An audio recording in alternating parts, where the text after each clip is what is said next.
3 tips menyembuhkan batuk berdahak secara alami. 1. Minum air putih hangat. Minum air putih hangat bisa menjadi salah satu obat batuk berdahak alami yang patut Anda coba.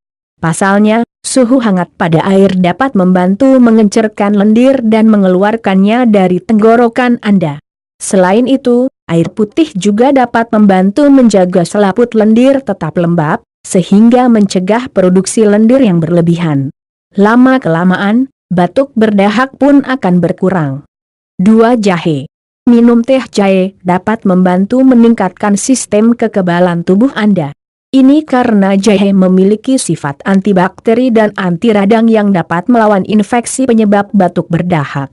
Caranya, masukkan 20-40 gram irisan jahe segar ke dalam secangkir air panas. Diamkan selama beberapa menit sebelum diminum. 3. Bawang putih. Bawang putih diketahui mengandung alicin, senyawa yang dapat membantu membunuh bakteri penyebab batuk berdahak. Sifat antimikroba dan anti radang pada bawang putih dinilai ampuh melawan infeksi yang bersarang di tenggorokan. Maka, bahan yang satu ini cocok menjadi pilihan obat batuk berdahak alami.